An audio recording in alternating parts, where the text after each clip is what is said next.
Hello, I'm Libby Brydolf, and I'm reading an excerpt from my piece, The Brown Times. I'm home again and again, night after night, months piling up since the March shutdown. It's stripped down season, life whittled to the core, heartwood exposed, my days measured in steps.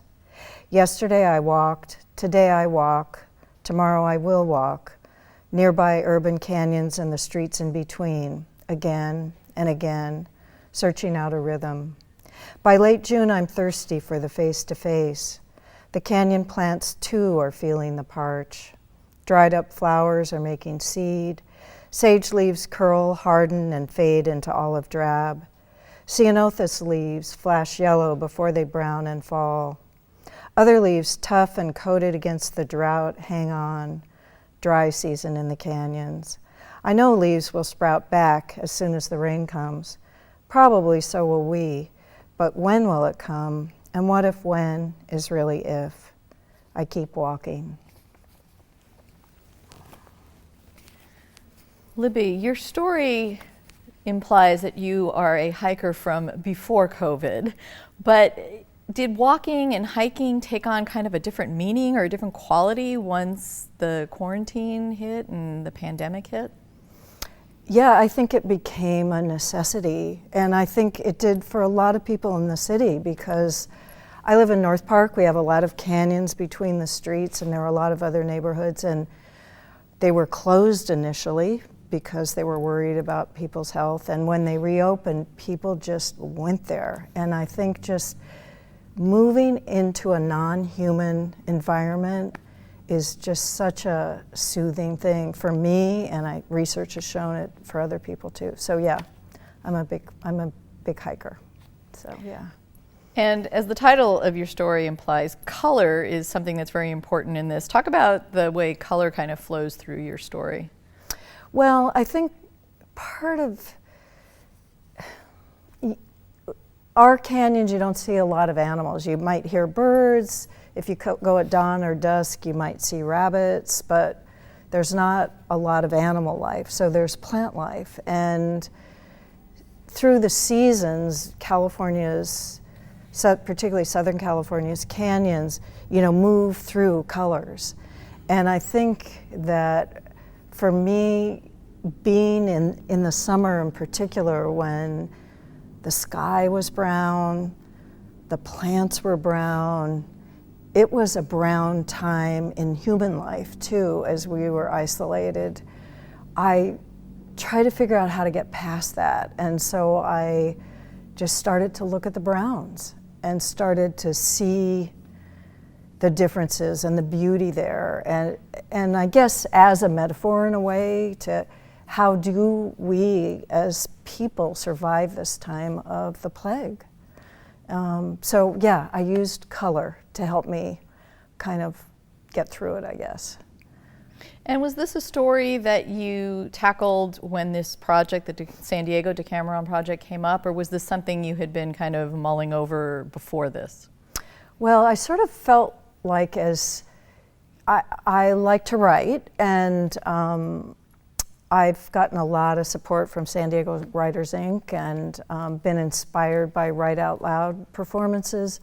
So I was writing and I just found, I went to haiku. I've just sort of, things were going shorter and shorter, and through just drop-in writing on Zoom at this point, through San Diego Writers Inc., I responded to a prompt, and I like to describe nature. That's sort of one of the things I do.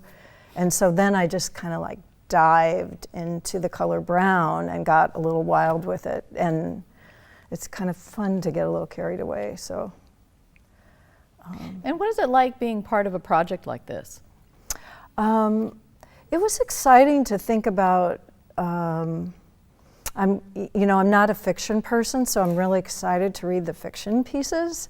But I thought, so what could I possibly write? And then it kind of went from there, and it's nice to kind of come together. I'm really, it just seems like kind of an inspiring project that the library put together along with the other partners. And story is a way of bringing people together, transporting us away from our worries, inspiring us. So I hope to find all that in these pieces that I'm going to get to read now. And also there's this connection to the original Decameron and the fact that, you know, humanity has gone through plagues and pandemics before. And does that kind of connect you in a different way by thinking about how your piece flows from that into this current one here in San Diego? Well, it certainly is comforting to think that people have survived plagues before. And the idea that people come together and share stories as a form of survival, diversion, being creative, inspiring each other. It's nice to pull that from the 17th century, I think it is, and just think they were doing that then too. And I mean, certainly we know that oral storytelling in particular has sustained people since the beginning times. So, but it's nice to be reminded and that someone that long ago had this inspiration, and or the Canterbury Tales, you know, just people coming together and sharing stories. Yeah. Our family project the first month of the pandemic was to, as a group, read Albert Camus' The Plague. My husband read it. I actually haven't dipped into it. One thing I did do on the word front was my son, who lives in Seattle, sent me a photograph of an Emily Dickinson poem, you know, Hope is the Thing with Feathers, that someone had posted outside their house. And I just thought, oh, that is lovely. So I started posting every day a poem on a telephone pole on Juniper Street.